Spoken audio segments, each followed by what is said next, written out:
What is up, guys? Today we have a brief review of the Ninebot F2 Plus in 2025, whether it's worth to buy it and whether it's still really great device for its price, especially now in middle of summer 2025. So now we have, it's July 10th actually, and let's check it out whether it's worth to buy. Actually, I used it already for 2 years and now it's just new release is coming, is F3 Pro, which is actually better, but it's brand new, it's heavier, it's more expensive, almost twice more expensive. Now you can get this device, this F2 Plus, for around $500, comparing to F3 Pro, which is around $1,000, which is twice more expensive.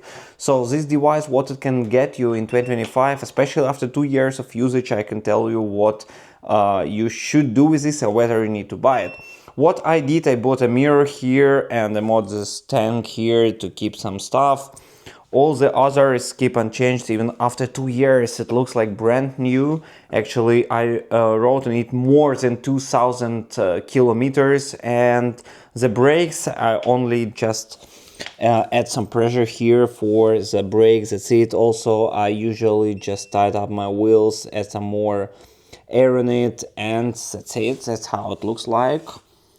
Also here, everything reliable, no issues at all, just some minor scratches, this mechanism as well, so there is no amortization here, so actually there is nothing to break physically, and it's riding perfectly. 10 inches wheels back and front, the front brakes here, and electric brakes in here in the motor, in the engine. Also, I unlock it, it's riding up to 32 kilometers per hour. You can see it in sport mode, and drive mode 25, eco mode is 15. Actually, there is nothing tell you not to buy it. It's $500. It's not an advertisement, of course. You can just search by yourself, but after 2 years of usage, even 2025, I can recommend you this scooter, exactly this, because F2 Plus, the range is 55 kilometers on eco. Of course, on sport and drive it will be less, but for my real expectation, on a sport mode, 32 km per hour, you can easily ride 25 kilometers, even maybe up to 30, depends on your weight, of course. The speed is nice, the acceleration is nice, the engine is actually 400 watt here, that is actually working quite well, and the brake system, also you have these indicators. Of course, this screen doesn't look that modern. Now, of course, you have the color screen with more characteristics shown, but still for $500, I think it's the best you can get. The Ninebot quality, it's other brands, I even don't look at it because I prefer the quality, and after 2 years, look how it looks like. I rode it during the winter, and here we have -10, -15 during the winter.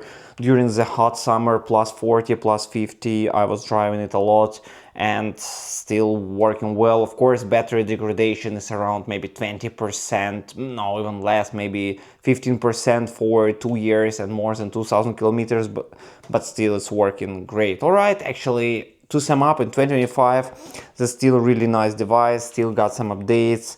You can still ride it for a long time. Even if you got it second hand, you can get it for $300, and it's just amazing price. And I also recommend you to consider this option in case you're on tight budget. But Ninebot, this is really cool, high quality, and this is Ninebot. All right, actually, if you consider to buy it, just buy it. If you are not limited on budget, I suggest to buy just F3 Pro, which is actually better. You have the amortization system, the better engine, and the battery is bigger.